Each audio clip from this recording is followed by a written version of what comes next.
배우 오영수 씨 80 본명 오세강 가 강제추행 혐의로 기소돼 1심에서 징역형 집행유예를 고받은 가운데 검찰은 항소심에서도 징역 1년을 구형했다.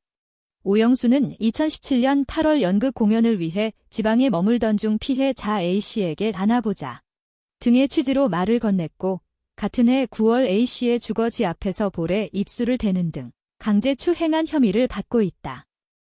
오영수는 2017년 8월 연극 공연을 위해 지방에 있었던 당시 피해자 A씨에게 안아보자라는 말을 하며 그를 껴안은 것으로 알려졌다.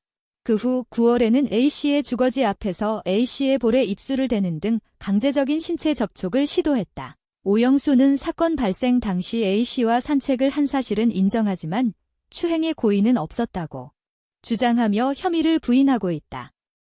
지난해 3월 15일 수원지법 성남지원에서 열린 1심에서 법원은 피해자가 제출한 증거를 바탕으로 오영수가 강제추행을 했다고 판단했다.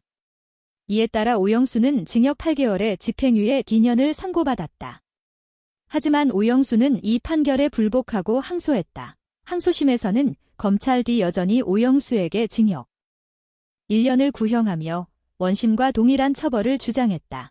검찰은 오영수의 행위가 강제추행에 해당한다고 강조하며 피해자에게 미친 정신적, 육체적 피해를 고려해야 한다고 주장했다. 이에 반해 오영수는 법정에서 죄가 된다면 그 대가를 받겠지만 자신은 그런 의도가 없다며 자신의 무죄를 주장하고 있다. 오영수는 항소심 결심 공판에서 최후 진술을 하며 죄가 된다면 그 대가를 받겠다는 입장을 밝혔지만 자신이 행한 언행이 추행으로 해석될 수 있는 이유는 없다고 강조했다. 그는 사건 발생 당시 A씨와의 관계에서 과도한 신체 접촉이 있었다는 점을 인정하지만 그것이 추행에 해당한다고는 생각하지 않는다고 밝혔다. 이에 대해 법원은 오영수의 행위가 고의적인 강제추행으로 볼 수 있다는 점을 고려하며 검찰의 구형을 받아들이는 입장을 보였다. 재판부는 또한 피해자가 법정에서 제출한 증거들을 유죄로 판단하며 오영수의 주장을 배척한 것으로 알려졌다. 이 사건은 오영수의 사생활뿐만 아니라 그가 주연을 맡았던 드라마 오징어 게임으로 전 세계적인 주목을 받았기 때문에 사건이 공론화되면서 큰 관심을 모은 바 있다. 오영수는 배우로서 큰 인기를 끌었지만 이번 사건으로 인해 이미지에 큰 타격을 입었다. 특히 오징어 게임의 성공 후 그의 이름이 널리 알려진 만큼 이번 법적 분쟁은 대중과 언론의 큰 관심을 받고 있다. 항소심 선고는 오는 6월 3일에 열릴 예정이다. 오영수 측은 판결에 불복하고 항소를 제기한 상태로 이후에도 추가적인 소송을 이어갈 가능성도 존재한다. 또한 이번 사건이 배우로서의 그의 경력에 어떤 영향을 미칠지에 대한 논란이 지속되고 있다.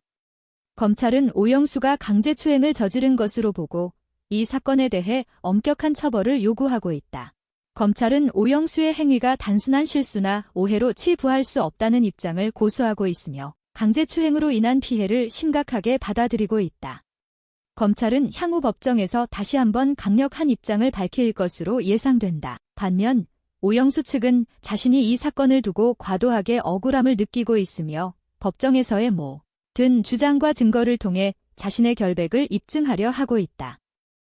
향후 법원의 판결에 따라 오영수의 향후 활동과 이미지 회복 여부가 결정될 것으로 보인다. 이번 사건은 단순한 강제추행 사건을 넘어서 사회적 논란을 일으키고 있다. 특히 유명 인사인 오영수가 연루된 사건이라는 점에서 미디어의 집중 조명을 받고 있으며 그가 속한 연예계와 대중문화에 미친 영향도 적지 않다. 사법기관은 이번 사건에서 법적 공정성을 유지해야 하며 피해자와 피고 모두의 권리를 고려해 신중하게 판단해야 한다는 목소리가 높아지고 있다. 이번 사건은 연예계에서 일어나는 법적 분쟁의 복잡성을 잘 보여주고 있으며 향후 비슷한 사건에서의 선례로 작용할 수 있을 것이다. 오영수의 항소심 결과와 최종 판결이 어떻게 나올지에 대한 관심은 계속해서 이어질 것으로 보인다.